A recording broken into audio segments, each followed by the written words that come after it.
दिल्ली में रेवेन्यू की पोजीशन और इस बीच कुछ सफल प्रयासों के बारे में आपसे चर्चा करनी थी। आप सब जानते हैं कि 2020-21 और 21-22 दोनों कोविड की वजह से रेवेन्यू के पॉइंट ऑफ व्यू से बहुत ज़्यादा अफेक्टेड ईयर रहे हैं। पूरे देश में इकोनॉमिक एक्टिविटीज़ नीचे रहीं लॉकडाउन की वजह से, और उसकी वजह से सरकारों के रेवेन्यू पर भी बहुत बुरा असर पड़ा। दिल्ली के रेवेन्यू पर भी बहुत बुरा असर रहा है इन दिनों। 2020-21 को देखें पिछले साल, तो जो हमारा बजट एस्टिमेट था उससे हमें 41% रेवेन्यू कम मिला।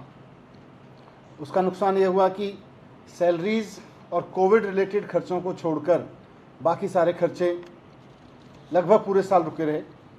21-22 में देखें तो जो बजट एस्टिमेट्स हैं उनसे अभी 23% नीचे हैं। हम अभी भी 23% नीचे कलेक्शन चल रहा है, जबकि हमने इस साल के लिए बहुत मॉडरेट बजट एस्टिमेट रखे थे, पिछले साल से भी कम एस्टिमेट रखे थे। उसमें भी 23% नीचे चल रहा है टैक्स कलेक्शन, जितना अभी तक होना चाहिए था उसके मुकाबले। तो ये सबके लिए चिंता की बात है। इसीलिए सरकार ने अभी सैलरी और कोविड रिलेटेड खर्चे या हॉस्पिटल रिलेटेड खर्चों को छोड़कर बाकी सब खर्चों पर बहुत अंकुश लगा रखा है। बहुत ही रोक रोक के खर्चा सरकार कर रही है जहाँ भी खर्चा हो रहा है। अगले साल से जीएसटी का कंपनसेशन भी बंद हो जाएगा, दिल्ली सरकार को मिलना, देश भर को राज्यों को मिलना बंद हो जाएगा। दिल्ली सरकार को भी अगले साल से जीएसटी का कंपनसेशन मिलना बंद हो जाएगा। मैं बार बार इस बात को दोहराता रहता हूँ कि केंद्र सरकार से दिल्ली सरकार को ना तो फाइनेंस कमीशन के तहत जो सेंट्रल टैक्सेस के शेयर में 42% मिलता है, सेंट्रल टैक्सेस के कलेक्शन में से 42% राज्यों को दिया जाता है, वो दिल्ली को नहीं दिया जाता। केंद्र सरकार से पिछले 20 साल से एकमुश्त 325 करोड़ रुपए की ग्रांट मिलती है दिल्ली सरकार को, जबकि 1,40,000 करोड़ का करीब टैक्स दिल्ली के लोग सेंट्रल टैक्सेस में देते हैं। तो ये सारी स्थिति इसलिए क्योंकि कोविड के चलते, लॉकडाउन के चलते इकोनॉमिक एक्टिविटीज़ लो हैं और उसकी वजह से टैक्स भी कलेक्शन लो है। आने वाले समय में और भी टफ रहेगा सभी सरकारों के लिए, लेकिन दिल्ली सरकार के लिए क्योंकि केंद्र सरकार से कोई मदद नहीं मिलती है, इसलिए सरकार ने खर्चों पर पूरी तरह से अंकुश लगाया हुआ है। अभी इस साल की रेवेन्यू पोजीशन में मैं देखें, मैंने ओवरऑल बोला 23% नीचे है, जिसमें जीएसटी का कलेक्शन अभी तक जितना होना चाहिए था उसमें 23% नीचे है। वैट का कलेक्शन जितना होना चाहिए था उसमें 25% नीचे है। एक्साइज का कलेक्शन जितना होना चाहिए था अभी तक उसमें 30% नीचे है। स्टैंप के कलेक्शन में 16% नीचे है और मोटर व्हीकल के कलेक्शन में 19% नीचे है। तो ये अभी तक की पोजीशन मैंने आपके सामने रखी। इस बीच एक अच्छी पहल दिल्ली सरकार ने की थी नई एक्साइज पॉलिसी लाने की। नई एक्साइज पॉलिसी के तहत रेवेन्यू बढ़ाने के प्रयासों को अच्छी सफलता मिली है। आपको याद होगा 15 अप्रैल को इसी साल मुख्यमंत्री अरविंद केजरीवाल जी ने दिल्ली की नई एक्साइज पॉलिसी को मंजूरी दी थी। उसमें बहुत बड़े रिफॉर्म किए थे और इस आधार पर किए थे कि दिल्ली में अंदेशा था, आकलन था, और वो चोरी रोकने के जितने भी प्रयास किए जा रहे थे, डिपार्टमेंटल लेवल पर जितनी सख्ती की जा सकती थी वो की गई। उसके बावजूद कहीं ना कहीं ये समझ में आ रहा था कि एक्साइज के रेवेन्यू की काफ़ी चोरी हो रही है। तो नई एक्साइज पॉलिसी में इसको बेस बनाया गया था, और देश की राजधानी होने के नाते जितना लिकर कंजम्पशन एवरेज दिल्ली में रहता है उसके हिसाब से हमारा आकलन था कि रेवेन्यू का कलेक्शन बहुत कम है। तो अब नई एक्साइज पॉलिसी के तहत सबसे बड़ा जो चेंज था वो ये था कि जो एक्साइज की फीस ली जाती, एक्साइज का जो ड्यूटी होती थी जिसमें चोरी होती थी और वैट की जो चोरी होती थी, उसको हमने लाइसेंस फीस में कन्वर्ट कर दिया था। अभी तक लाइसेंस फीस बहुत नॉमिनल होती थी, 8 लाख रुपए, 10 लाख रुपए की, और उसके बाद फिर 300%, 250% की एक्साइज फीस होती थी, वैट होता था। हायर रेट्स होने की वजह से उसमें चोरी का इंसेंटिव था। तो एक्साइज फीस चोरी करने के खूब सारे इंसेंटिव थे लोगों के, और वो दबा के चोरी करते थे हमारे तमाम प्रयासों के बावजूद।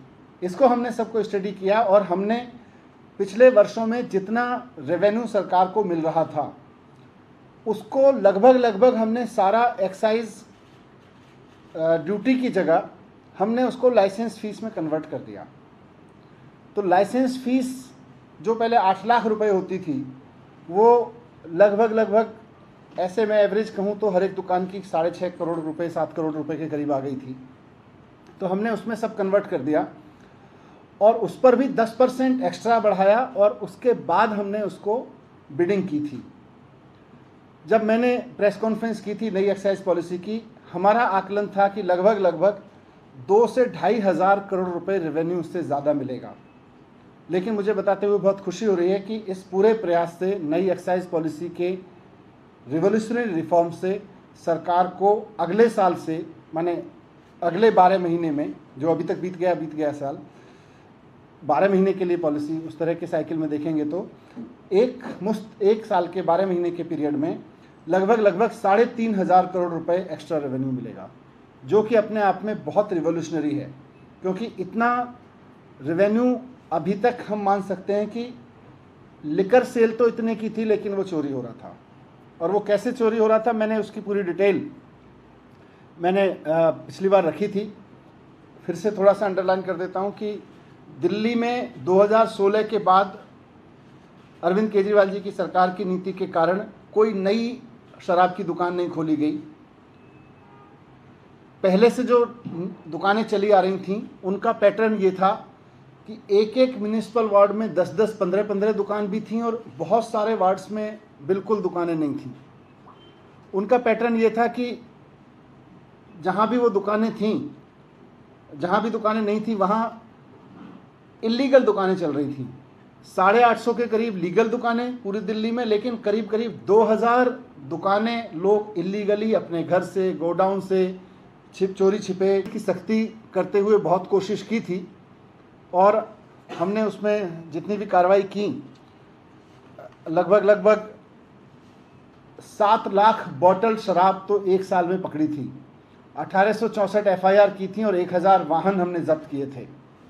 ये सब सख्ती करने के बावजूद कहीं ना कहीं यही की टैक्स चोरी उसका बड़ा इंसेंटिव था, इसलिए हमने सारे टैक्स को लाइसेंस फीस में कन्वर्ट कर दिया।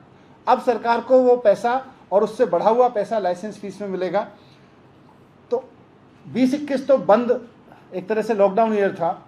5900 करोड़ के अगेंस्ट सरकार को लगभग 10,000 करोड़ का रेवेन्यू मिलेगा, जो कि अपने आप में एक बड़ा जंप होगा।